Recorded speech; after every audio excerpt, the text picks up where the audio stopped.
Well, good morning. I think we're broadcasting now, and welcome to those of us who are joining here on this Tuesday, August 25th for the Health and Nature webinar series episode on the mental health benefits of outdoor recreation. So if you are joining us, we do have a chat feature that you should be seeing at the bottom of your screen. We just ask that you enter your name, where you're watching from today, the organization that you represent, and whether the parks and trails near you are experiencing below normal, or above normal usage in the midst of this very interesting time of ours. My name is Christian Beckwith. I'm the director of SHIFT. We're a 501c3 nonprofit based in Jackson, Wyoming. And we're dedicated to the advancement of nature as a social determinant of health. And with our Health and Nature webinar series, we're exploring the health and nature movement from the perspectives of our various stakeholder groups. So today's episode is part of our outdoor recreation chapter, in which we're looking at the health benefits of human-powered outdoor recreation. And as always, I'd like to thank our sponsors, the National Park Service and All Trails, for making this webinar series possible. We are broadcasting from Jackson, Wyoming. I have my favorite place in the world right behind me here, TNF, the north face of the Grand Teton, and that is part of this iconic landscape that is stewarded by our National Park Service. So we'd like to thank them for that as well. If you are coming to Jackson, it's a little smoky right now. Thank you, California. I can see the mountains today, so that's a good thing. Use your All Trails app to navigate the trail system of the Grand Teton National Park. And just to the north of us, we have Yellowstone National Park as well. All Trails and National Park Service have been key for the presentation of this webinar series. So thank you for your support. And what we'd like to do today is just talk about the mental health benefits of outdoor recreation. So they've never been more important than they are in this particular moment in time, in the midst of the pandemic. And with today's episode, we're exploring those benefits from 3 different perspectives. So joining us today is Elyse Rylander. She's the founder of Out There Adventures. It's a 501c3 dedicated to bridging the gap between the LGBTQ community and the natural world. She's also the partnership manager for Canberra Outdoors, the co-organizer of the annual LGBTQ Outdoor Summit, and a former partner with the Avarna Group. Since 2006, she's taken thousands of youth and adults on outdoor adventures all over North America. And during these adventures, the interrogation of equity, access, and privilege has played a central role. And with Out There Adventures, she's worked tirelessly to reduce outdoor access barriers for all members of the LGBTQ community. In March of 2018, she was named a top woman in conservation and environmental justice by Ecodiversity magazine. And this year, we're proud to recognize her work with Out There Adventures with a 2020 Shift Award. So welcome, Elyse. We also have with us today Alyssa Solis. She's a science teacher with Los Angeles Unified and a field instructor with Outward Bound Adventures, the oldest nonprofit in the nation to provide outdoor educational experiences for marginalized youth of color. With OBA, Alyssa guides youth from her community on challenging High Sierras backpacking trips and has seen firsthand the transformative power of nature-based experience. She's completed long-distance backpacking trails, including the Numapoyo and the Pacific Crest Trail. She received a BA in Environmental Analysis from Pittsburgh College and her MA in Integrated STEM Education from CSU Los Angeles. She's also a fellow of our 2020 Emerging Leaders Program, which we're so excited about. And the Emerging Leaders Program, if you're not familiar with it, prepares early career leaders to help develop our work, both at SHIFT and then at home in their communities. So welcome, Alyssa. We have as well Kristen Walter, PhD. She's a clinical research psychologist at the Naval Health Research Center in San Diego, where she investigates the treatment of post-traumatic stress disorder and conditions that commonly co-occur with PTSD, such as major depressive disorder and traumatic brain injury. Dr. Walter explores both evidence-based treatments for PTSD and co-occurring, as well as complementary and alternative approaches. She's an investigator on several Department of Defense funded trials, including randomized controlled trials, comparing evidence-based psychotherapies for co-occurring PTSD and MDD, and another comparing 2 activity-based interventions, surf and hike therapy, for major depressive disorder. She's also a privileged clinical provider at Naval Medical Center in San Diego and a licensed psychologist in the states of California and Ohio. So thank you all for joining us here for this webinar episode this morning. It's so exciting to have you in such an interesting conversation in the midst of a very interesting time for all of us. So we're looking forward to getting into this in just a second. Just FYI, folks, this presentation is being recorded for later distribution via our Slack channel at Shift Nature Health and on our YouTube channel. Following the panel discussion, there will be a Q&A session. So you've got that little Q&A option at the bottom of your screen. If you've got questions for the panelists, we ask that you post them in the Q&A section and include your names, titles, and the organizations you represent. And then we'll get into the questions and let the panelists answer them for you. So welcome to everybody. Thanks for joining us here this morning. So Dr. Walter, I'd really like to start with some of the work that you've been doing, and in particular, the studies that you've done on surf therapy. I would just like to know what you've learned from the research to date. Absolutely. So good morning, everyone. Thank you very much for having me, Christian. Before I speak today, I would like to just say that I am an employee of the Department of Defense. So the content that I discuss today is my own and not necessarily indicative of the opinions or policy of either the Department of Defense or the U.S. government. So with that being said, I'd be happy to discuss. We've been involved with 3 different studies looking at the mental health benefits of outdoor recreation. The first study was a program evaluation of Naval Medical Center San Diego's 6-week surf therapy program. And the program is provided as part of standard care at the Naval Hospital. And we included active duty service members who had either a physical or a psychological condition as the reason for referral. We assessed them before and after the 6-week program, and we found that there were significant reductions in mental health symptoms as well as positive and negative affect. And then because it was a single group design, not strong science in that way, because we don't know exactly what caused those changes over the 6 weeks. It could have been surf therapy, it could have been other things, especially because 75% of our participants were receiving other treatments. We also looked at participants immediately before each surf therapy session and immediately after. And we found that even over a 4-hour surf session, we found significant improvements in symptoms such as anxiety and depression, as well as increases in positive affect. But we saw over time that there was a decrease in the session, but it was kind of back to baseline the next week. And so the main takeaway from that study was we learned that there needs to be an ongoing engagement with surf therapy to reap the best benefits. So we equate it to either having a dose of a vitamin or dose of medication, that you need your dose of the outdoor activity with surfing in order to reap those benefits. We tried to build on the science of that program evaluation by employing a randomized controlled trial of surf therapy and hike therapy for active duty service members with major depressive disorder. And a randomized controlled trial simply means that everybody who is eligible for the study and wishes to participate, it's essentially a coin toss, whether they get surf therapy or hike therapy. And so we assess individuals at before the program, after the program, and 3 months later. We assess them before and after each surfer hike session. And they also have an activity tracker, so we're getting some physio data as well. That study is very, very close to being finished with recruitment, but unfortunately is currently on hold due to the pandemic.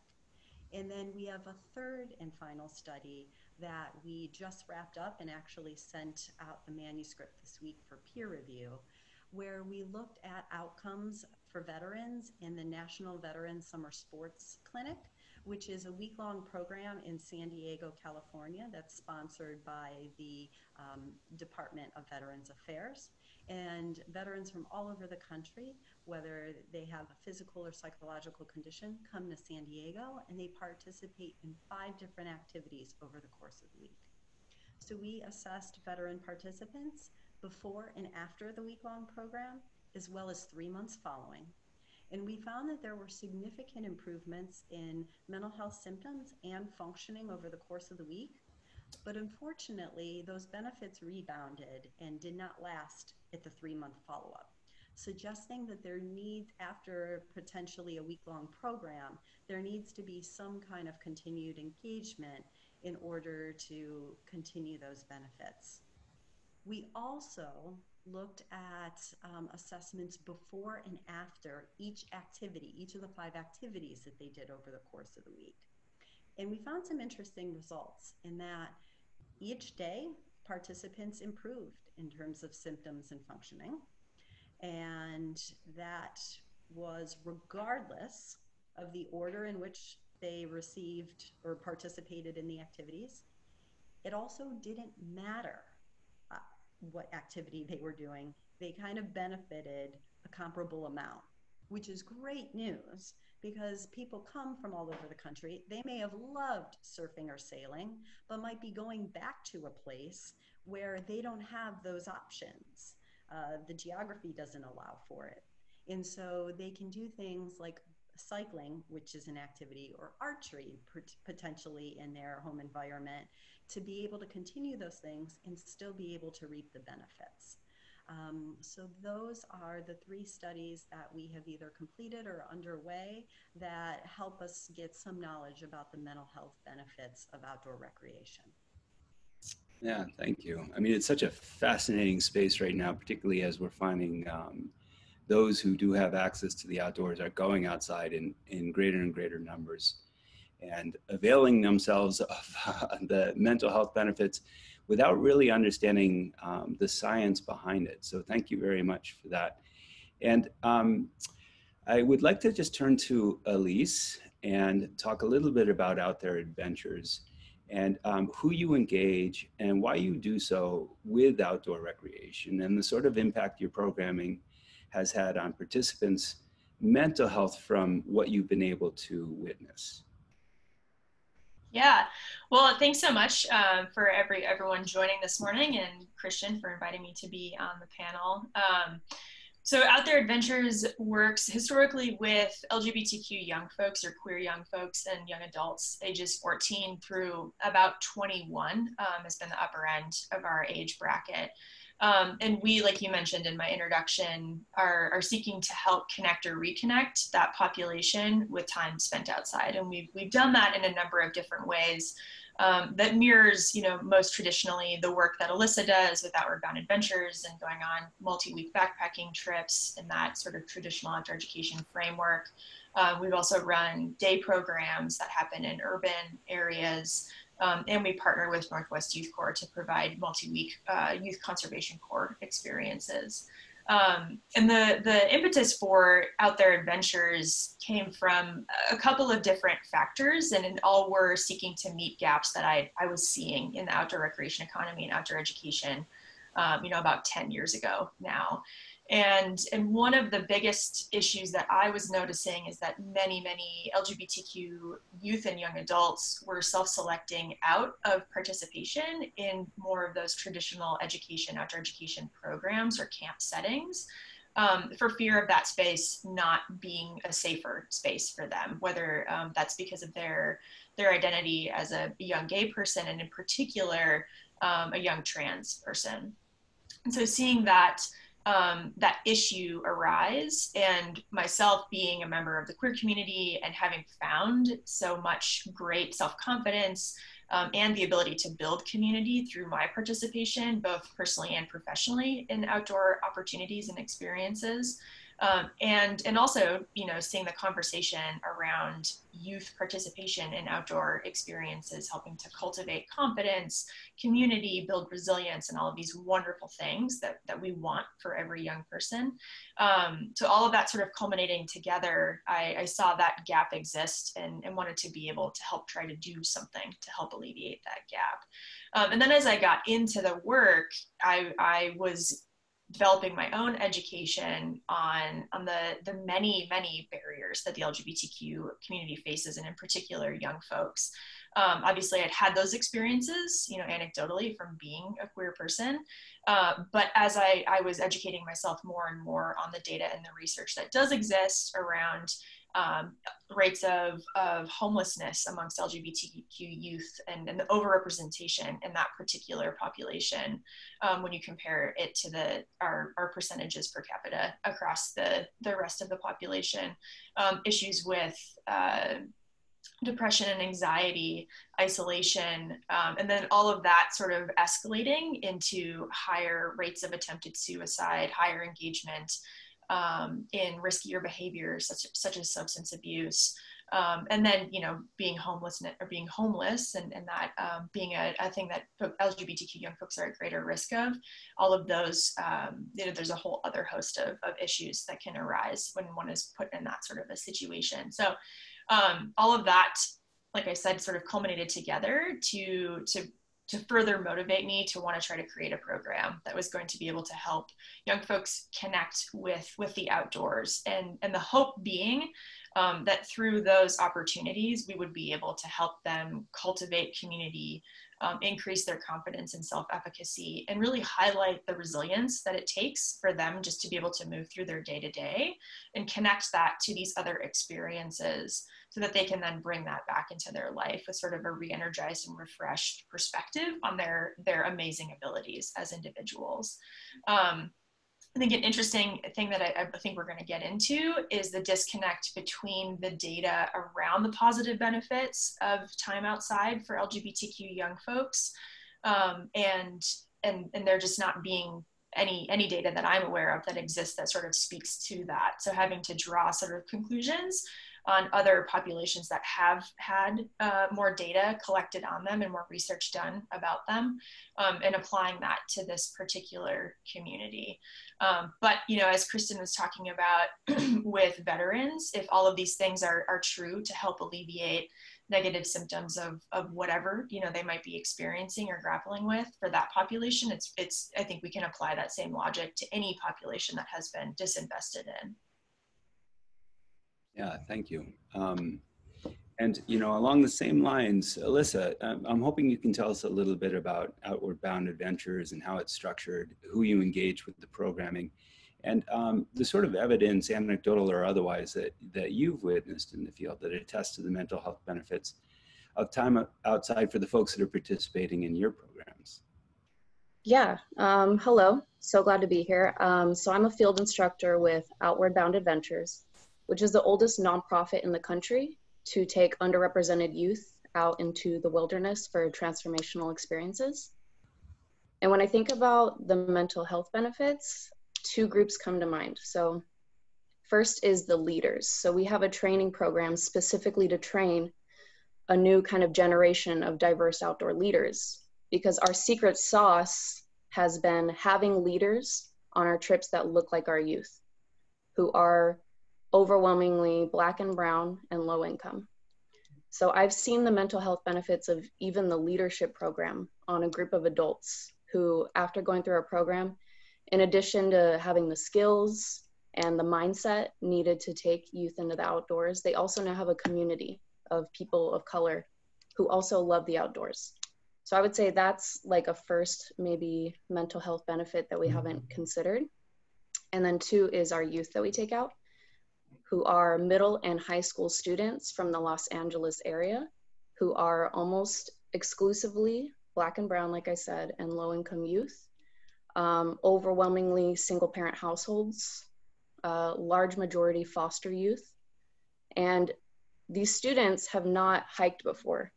These students have not camped before, and they definitely have not backpacked before. So we do a bunch of programs, things like family camp, where we take an entire family out camping. So we take mom and dad and the kids, and we teach everybody how to camp and also do some family goal setting. We also have programs where we teach youth how to do, kind of similar to what Elyse was saying, like civilian conservation corps sort of work, teaching them how to do trail restoration, and they get paid work for that, they get work experience. My kind of pride and joy that I do is the Summer Sierras backpacking program, where we take youth out on 9 to 14 day explorations of the high Sierras. And it's psychologically challenging. not only are we taking out folks who have only gone on one backpacking trip before, because we take them on a practice trip, a one-nighter, we're also taking a lot of youth who don't want to go. So another kind of best practice that our organization has is called forced opportunity. These students don't want to do this thing. They don't want to go out there. So we have, in the past, shown up to the house of kids who didn't show up, gone into their house and helped them pack their bags to go. So not only are we facing the physical trials and tribulations of backpacking, which even if you are a backpacker, that stuff is draining physically. There's also the mental aspect of students who don't know what they would have missed out on. They don't know what they're about to experience. This is a completely unknown territory for them. And with that comes a lot of psychological situations that we're kind of prepared for as leaders. We're told before we take the students out to be prepared for certain scenarios that are almost guaranteed to happen. You're gonna have kids break down crying in the middle of the trip because they don't want to stay. You're gonna have kids who want to run away. We have had kids try to run away back to the van. And you're definitely gonna have kids that are gonna have some negative associations with the wilderness. So for example, last summer, I was leading a trip and I got a call on our satellite phone to go to another trip to take one of their youth out because we were on our way out. They still had a few days to go. No questions asked, I went and picked up this youth, and he was physically very capable. He was like a football player. He seemed very sweet. He was very nice. So when I picked him up, I was like, why are they having me take this kid out? And as we were walking, I was trying to ask him kind of politely, and he said, oh yeah, I told them if they don't let me go home, I'm gonna kill myself. And I was like, I'm so sorry, like what led to that? And he's like, I can't be out here. People get lynched out here. So being Black and brown and being in this space that is completely foreign to you, it increases this sense of dread. And the only association that folks of color sometimes have with the wilderness is in these like contexts of lawlessness. So I'm not a mental health professional. And in that moment, I was like, what can I offer this student? So that's an experience that comes to me when I was asked to join this panel, is like, you have to provide some sort of mental health to students in these contexts. You have to help them because you know they're going to face these physical and mental challenges, but we're not mental health care providers. I'm happy to say that that student ended up going back and finishing his trip, and he was smiling on his way home. He was happy to go back home to his family. But like anyone who has led students on these trips, I'm sure Elyse can attest to it, like, you know, the mental health benefits, you see it. Getting it on paper is a whole different question. And that's why I'm like really happy to be here today. Thank you. And you had mentioned to us in our earlier conversations what he'd said to you as he was going out. Could you share that with us? Which part? That he wanted to take his mom out. Oh yeah. So I think a lot of his fear out there was that he'd never been away from his mother that long. And we get a lot of kids crying for their moms, and these are high school youth who would probably never admit to other people that they were crying for their moms out there. It's pretty sweet. But yeah, on his way out, he was saying, he was like, oh, I'm gonna come back with my mom. And I was like, you're gonna come back here? He's like, yeah, I want my mom to see how beautiful this place is. Oh my God. Yeah. That's great. That's great. And you know, this really taps into something that that we've been discussing both in the conversations that we've had in the lead up to this webinar episode, but then as an organization, we're working on this with a bunch of different communities and a bunch of different folks. And it's really about how the outdoor recreation industry and how land managers can begin to see themselves not only as, you know, the outdoor recreational pursuits and in the traditional, as they're traditionally defined, but as providers of healthcare, and that's both physical and mental health care as well. And what we've been finding in the work that we've been doing, we've got a project going with a bunch of folks who are, they're specifically focused on outdoor recreation and nature-based programming for veterans. So we've cataloged over 300 outdoor recreation and nature-based program providers within the veteran community.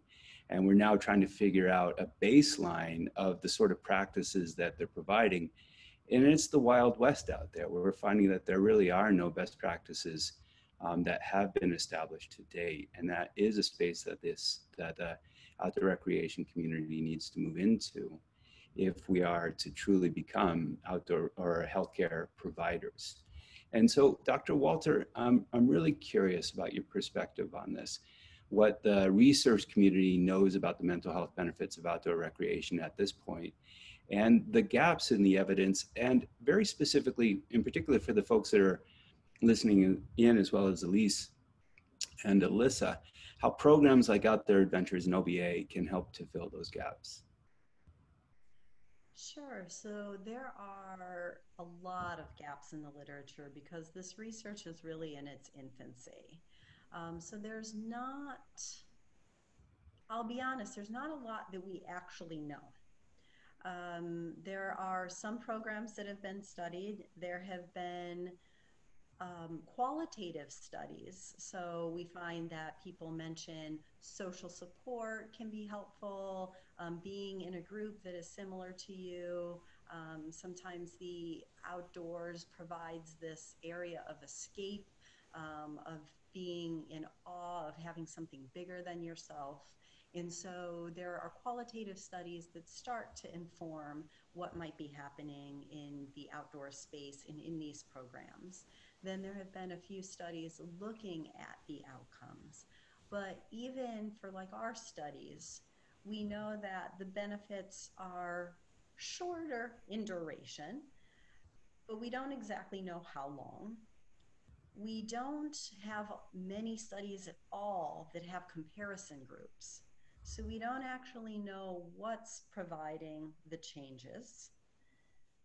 We also don't know what is necessary. So for example, the Naval Medical Center San Diego surf therapy program, it provides surf therapy in that there is a instructor that's paired with a participant.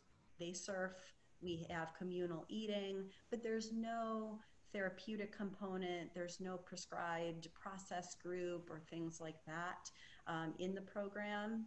And it's different because it's provided in the medical facility. It is a little bit of a respite of sorts, a therapeutic exercise that is different than other treatment approaches they might be having. However, there are surf therapy programs that have those components. And so we don't even know, is it sufficient to just do surfing and have the activity? Does having the therapeutic component make a difference? If so, how much?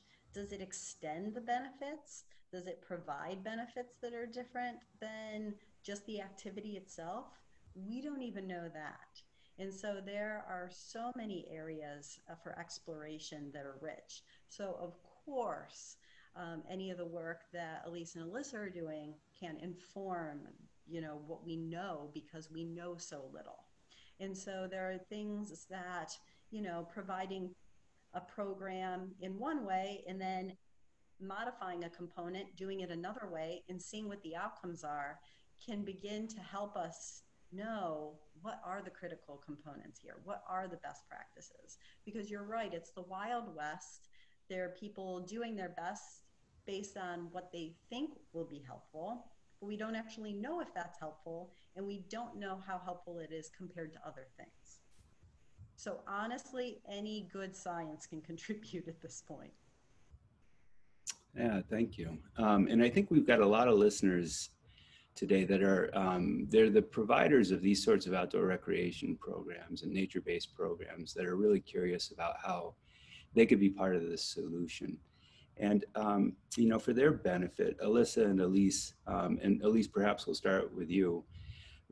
I'd like to know what sort of practices you've observed in your experience that would constitute effective approaches to your delivery of these outdoor recreational experiences as beneficial to mental health. Yeah, and Alyssa articulated some of the components that I think go into making an experience as successful as you could want it to be, and in relating to the work that we're specifically doing. having a community that is made up of all queer folks. You know, you have other queer youth, and the program is led by queer adults, and the entire process was created with the intentionality of supporting the nuances of queer identities, you know, throughout the engagement with us, and all of that helps to create a space that is hopefully we're striving for a space that does feel, you know, emotionally safer and physically safer for our participants and for our staff.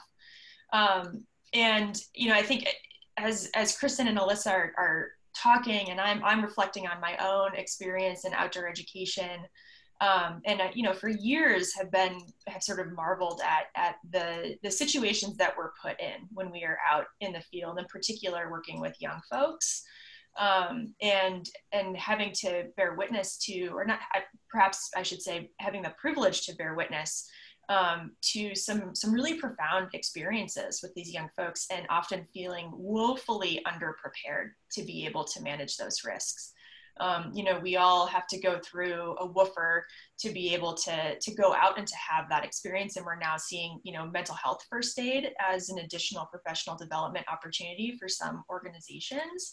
But it's certainly not standardized to that degree that the woofer is, and certainly not required for all programs and all organizations. And so what I continue as I get older, and you know, the more you see, the less you feel like you know, I continue to grow more worried about how we're setting up not only our participants, but our instructors and our employees for failure in these sorts of opportunities.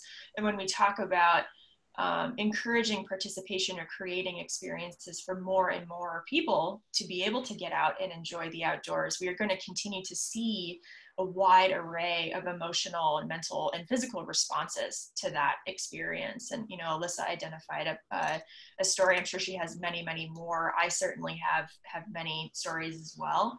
And so I think it's a really interesting balance that Kristen was sort of speaking to, in that there isn't a lot of data right now, but we very much need it so that it can help inform not only the types of programs that we are creating, but how we set up our staff to be able to support students and participants in those experiences.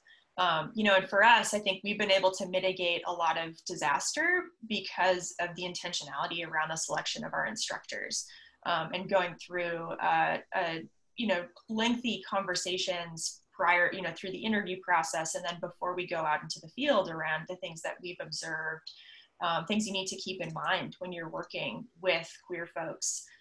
Because even though you yourself have a lived experience as a queer person, doesn't mean that you're going to be able to catch every single thing, or that you know, you are fully prepared to be able to handle the secondary trauma that's going to be thrown your way when you're out there in the field with those kiddos. So I think I guess I'm just adding that, you know, there is an important part of this conversation, and that we need the data on the participation as well. And my hope is that with that, we can continue to fuel the support and the professional development that we provide to our instructors and to our staff, to be able to help to continue to manage, you know, those sorts of situations that are going to continue to arise, and perhaps will be exacerbated as we see an increase in a diversification of participation. Yeah, thank you. Alyssa, what would you add to that? What have you seen that's been working in the field?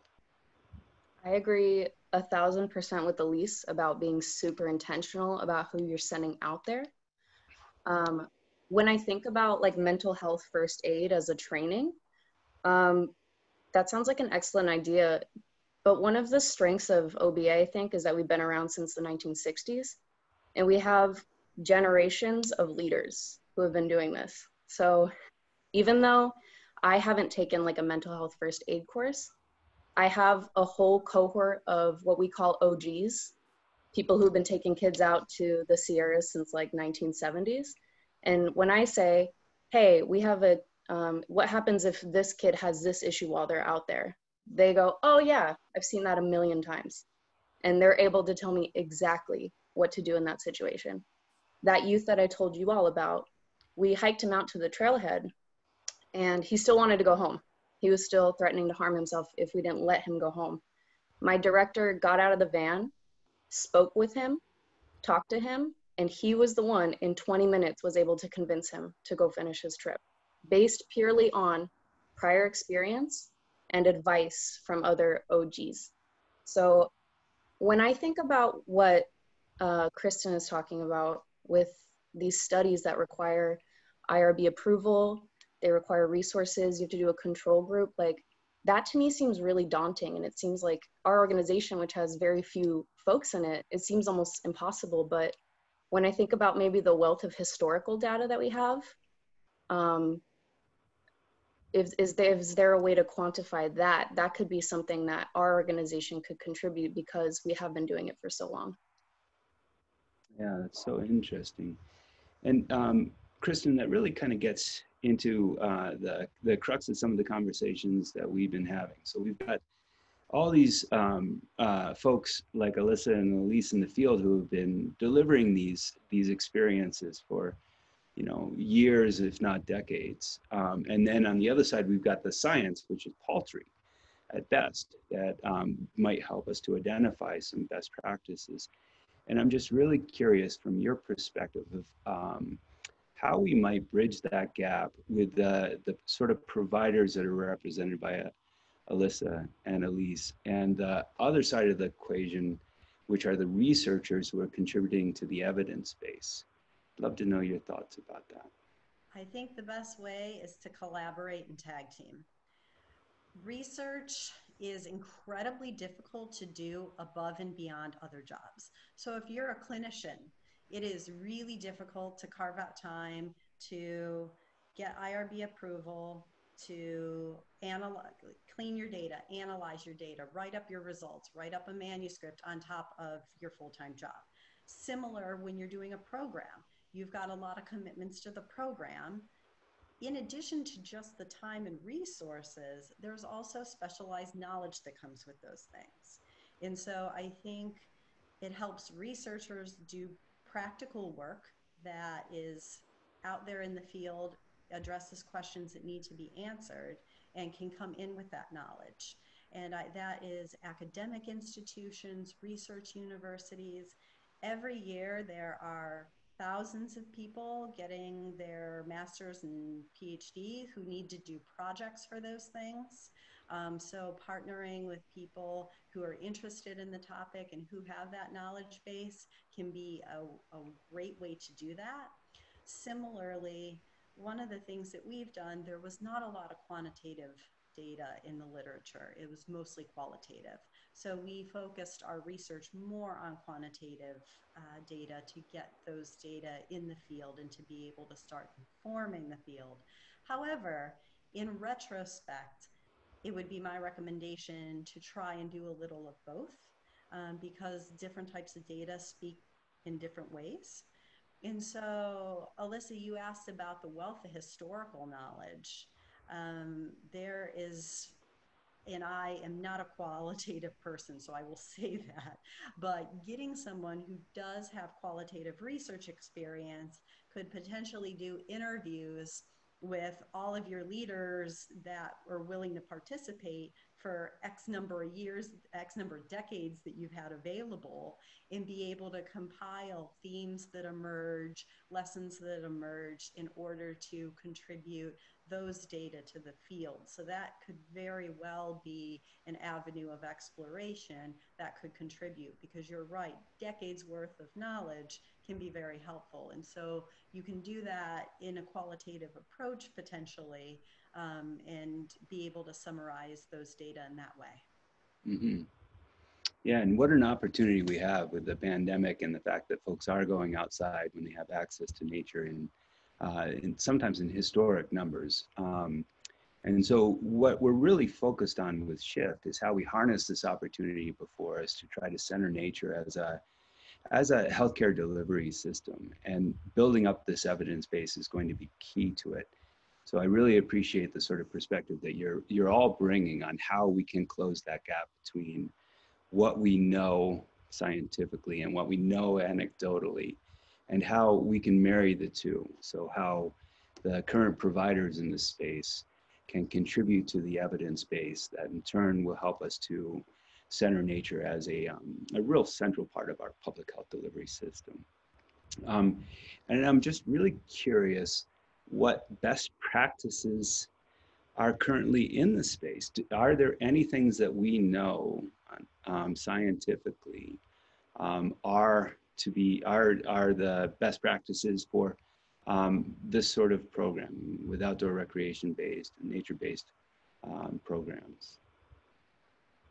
And Kristen, I think this is for you. What we do know from the limited data that exist are that it can be better if things are repeated and people get additional dosing, or that they can incorporate their experience into their day-to-day to continue that engagement. I like to think about it in terms of a vacation effect. You know, we may go somewhere for a week and feel amazing. But 3 months later, which was kind of consistent with our National Veterans Summer Sports Clinic data, those results don't pan out day to day. And so 3 months after I get back from a vacation, I'm not feeling the same way.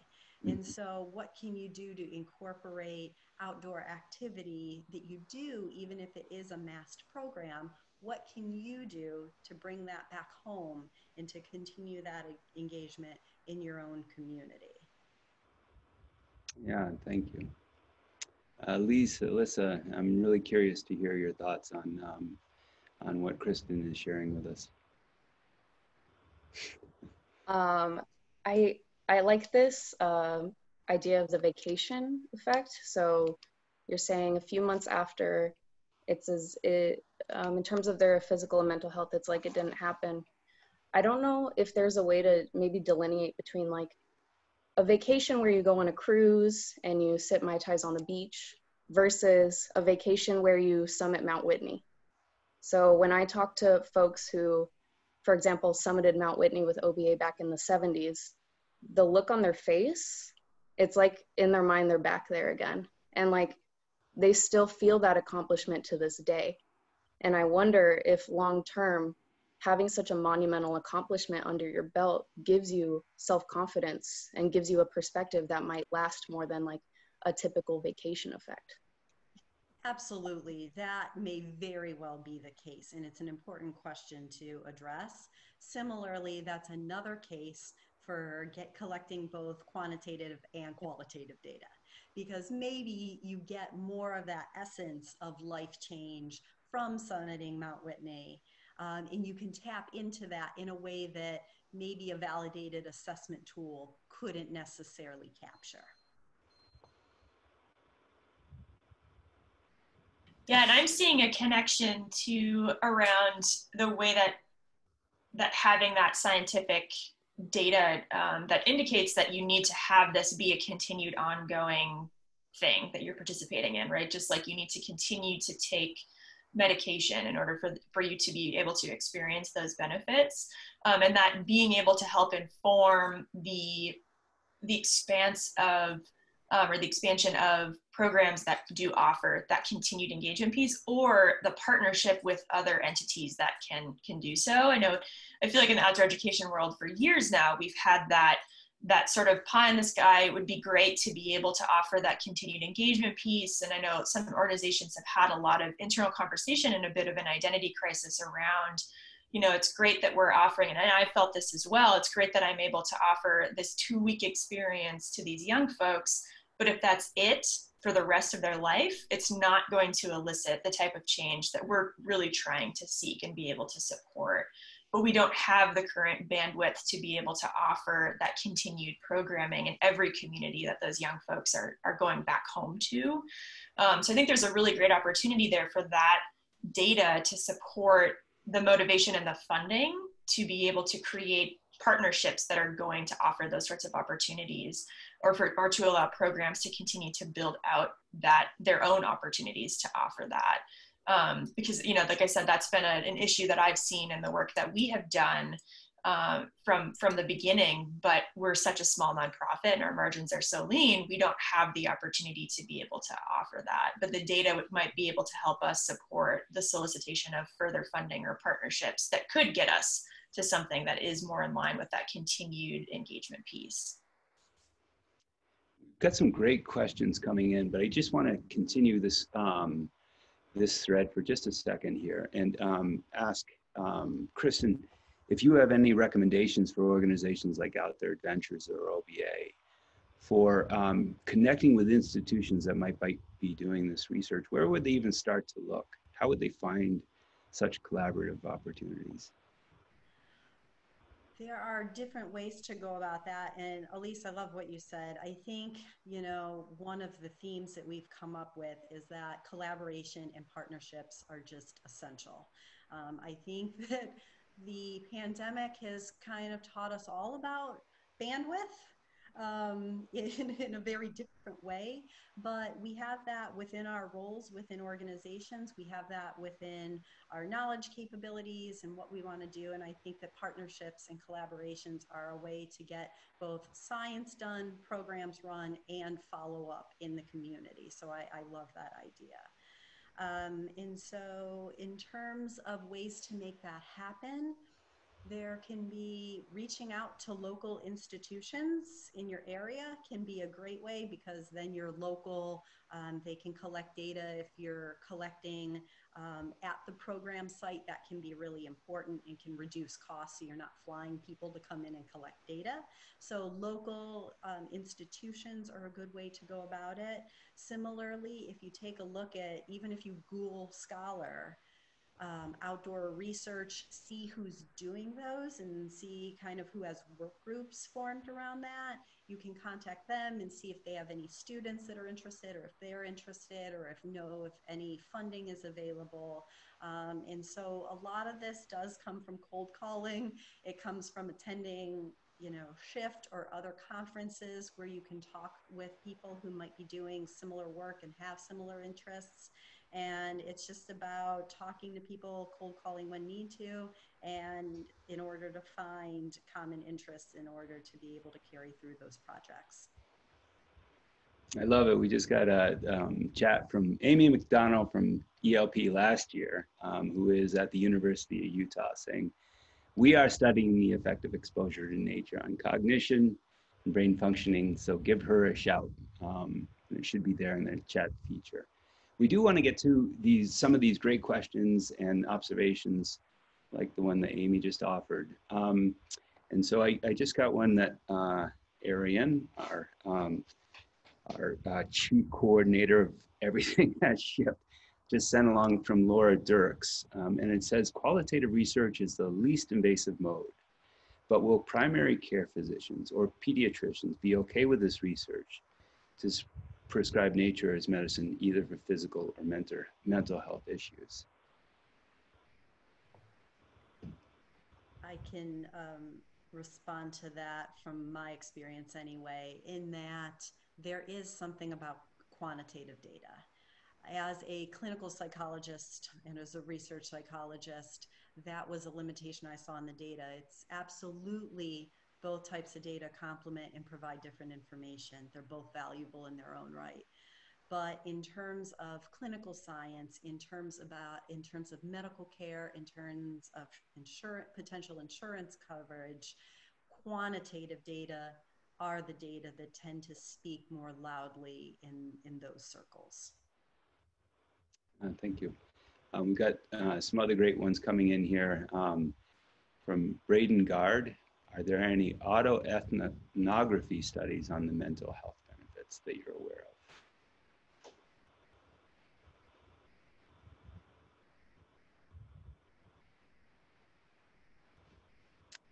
Okay. I don't think so. I'm thinking about my own experience in graduate school and you know, thinking about research methodologies and what options were available. And that was something that was on the table for me at that time. And there wasn't anything that I can recall that existed. It's been a long time since I've been in grad school though. So obviously I'm not the best person to offer up any real data on that. But I think that the silence speaks to that nothing is really jumping to any of our minds on that front right now. Mm-hmm. We've got one from, let's see here. There's one on Soundscapes. from Catherine Crawford Swent. I think that's who it was. Wondering if there had been any research on the effect of, is there any therapy that soundscapes, sound from nature within a setting of a protected area, play in improving mental health? Are you familiar with any of that? I'm not familiar with any, but I also deal with more of a clinical population, and I don't know if those types of studies would start there, but I'm not familiar just based on my own knowledge. Mm-hmm. And actually, I can answer that because one of our, so this year's shift is focused on the mental health benefits of time outside. And I spoke with Amber Pearson, who I believe is at the, I want to say the University of Michigan, and she has been doing research on soundscapes, in particular looking at the difference between green and blue space soundscapes on mental health. So come to shift and we'll answer that question for you there. So we've got a couple of other great ones here. Are there any commonly accepted evaluation instruments that help standardize health metrics around connections to nature?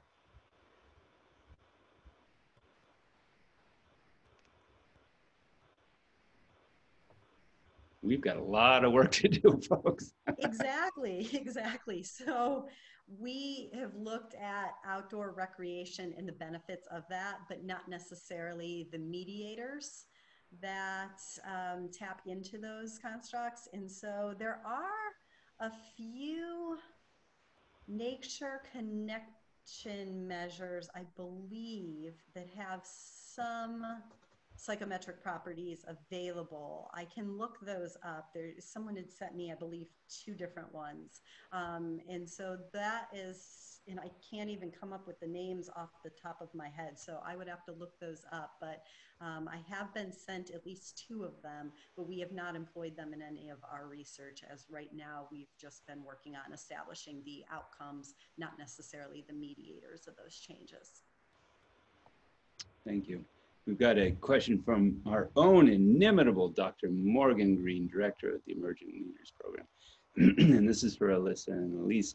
What's your dream next step about where you'd like to see your organizations go to further the mental health support for your participants?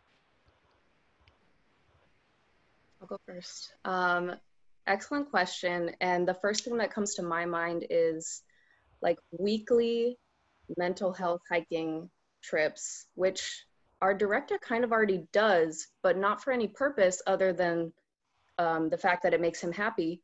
He will just send out a mass text to all of our community and our current diverse outdoor leaders and say, hey, does anyone want to take a hike up to Don Mine? And then he'll lead the hike, along the way teach us skill. So it's like a skill share also of like flower identification or map and compass navigation. And people love it. People enjoy it, especially with COVID. We just have continued doing it, but with precautions. During a call with Christian, he mentioned, like, wouldn't it be cool if someone could write a prescription for a hike and then you guys take them out on the hike? To me, that would be the dream, is that we have these weekly hikes and that people who, especially groups maybe like post-incarcerated folks, would be able to fill a prescription. And in doing so, like, we also build our community base here at OBA. Mm-hmm. Yeah, and get reimbursed by insurance. I mean, that's one of the things that we've been talking about in our conversations leading up to this webinar episode. And I'm curious about that and your perspectives on the fact that, you know, insurance companies will pay for gym memberships, and what would need to be in place for them to begin paying for participation in your programs? I guess that's another question for Kristen to me, is like, so the reason they pay for gym memberships is because in their cost benefit analysis, they've quantified that a gym membership leads to these specific health outcomes. So my question then is like, what's the bar that we have to prove? Like, what do we have to, so when Kristen mentioned that they put activity trackers on their participants, like that's something we could easily do. But what other like metrics would we have to prove to kind of win in that cost benefit analysis that insurance companies are constantly doing? Depends on what condition you're looking to help reduce impairment from. So if it's a psychological condition, physical condition, being able to show outcomes, measurable outcomes related to those areas. Additionally, it would be helpful to know how well outdoor recreation does compared to standard interventions, and if outdoor recreation is or is not a viable standalone treatment and for whom, or is it a complement to care where you get added benefits by doing both and you can show a benefit above and beyond standard care, I think are various different types of data that could be really informative from an insurance perspective to be able to see what are the costs and benefits of outdoor recreation in terms of a given mental or physical outcome. Thank you. And I just, Kristen, if I could, I wanted to hit on something, and Laura Dirks's comment in the chat box about in the Midwest and not necessarily being around big nature. So what are some opportunities for, like, you know, a walk in a park or smaller nearby nature doses? Makes me think of, you know, the question that Morgan asked around, you know, what do I want to see in the future? And I think part of that is a better education of the public at large around the positive benefits of being outside. And I think there's a disconnect too between even the way that we're kind of having this conversation and defining like big W wilderness, like you have to go out and have an epic experience in order to have these benefits. And I think to Alyssa's point, there is an interesting sort of research question around what are the longer term benefits of those big W wilderness experiences versus the smaller ones. But realistically, so many of us don't live in a place where we have access to those big W wilderness experiences on a regular basis. But there's a lot of data and research that supports the idea of how important the even playing in some way, you know, like going to a park and playing tennis or basketball or soccer is for our physical self and also our mental and social selves as we continue to age. So how do we kind of connect all of those things together? And for me, I think that speaks to what I would like to see in terms of more education for folks on those benefits, but also the opportunity to feel empowered to do that and to have the resources to be able to do that. I think of environmental justice communities where going outside on certain days is probably not going to be helpful for you because the air quality is so poor, right? Or you live in an area where it would take you a car ride or an hour-long bus ride to even get to a park that is an enjoyable place for you to be in. So continuing to invest in opportunities and in our infrastructure that is going to be able to create those opportunities for folks so that they feel empowered to do so. And we are ultimately doing a better job as a society to be able to provide resources for folks to be able to access those different opportunities. This is sort of my like pie in the sky, you know, big scale dream of where I would love to see us continue to go with this work. Yeah, thank you. We've got time for just one more, and I'm going to refer back to a conversation that I had with Alyssa a few weeks ago, and I think this is not an anomaly in the space. For organizations like all of ours that are looking for ways to stay afloat, for funding opportunities, how might these sorts of programs begin to work with mental health interventions to help in grant writing and fundraising? And Kristen, you've actually secured funds in the past for your research. Curious whether you have any insights on that. We've been very fortunate in that the Department of Navy has been very supportive of not only the program and the wounded ill and injured wellness program at the hospital in general. So that is separately funded as part of care offered at the hospital. And then they've also provided separate research funding for us to be able to explore that. And so we've been very fortunate and thankful for that opportunity. But one thing I'll just keep echoing is that a lot of nonprofits have very, very good grant writers. And so they may have resources within their own institution. But again, collaboration with academic institutions, in terms of grant writing, in terms of securing funding, in terms of IRB writing, is probably the easiest way to try and tag team that work. Thank you. I am afraid we are out of time, and obviously this conversation could continue all day long. It's such a fascinating space in the midst of a very interesting time where the mental health benefits of time outside are becoming more and more obvious. So this is a conversation we will be continuing in our next webinar episode. We're also going to be continuing it at Shift in October. That's the 14th to the 16th. I would like to thank our panelists here today, Alyssa, Elyse, and Kristen. Thanks so much for being part of this fascinating conversation. Folks, you can continue to stay connected to the conversation. We will be reposting this on our YouTube channel. We share the slide decks on Figshare for the research community. You can also find it on the Slack community at Shift Nature Health. Our upcoming webinars, and we are getting close to the end of the season. The next one is quantifying the healthcare cost savings of outdoor recreation. That's with Senator Brenda Gilmore of the Tennessee State Senate, Leslie Meehan, the Director of the Office of Primary Prevention at the Tennessee Department of Health, and Randy Rosenberger, one of our colleagues at the School of Forestry at Oregon State University. So we hope you'll tune in on that. And we hope that you will tune in as well for Shift, October 14th to the 16th, where one of the workshops will be focused on best practices for outdoor recreation-based and nature-based programming, in particular for veterans. But this is something we're very curious about, and we're very interested in trying to help the field reposition itself as a healthcare provider. So thank you very much for joining us here today. As always, we're excited that you're a part of the conversation. We hope that you'll continue it on our Slack channel at Shift Nature Health. And we bid you all a safe time outside, and hope that you are able to get outside for your regular dose. So thanks so much to everybody. Goodbye.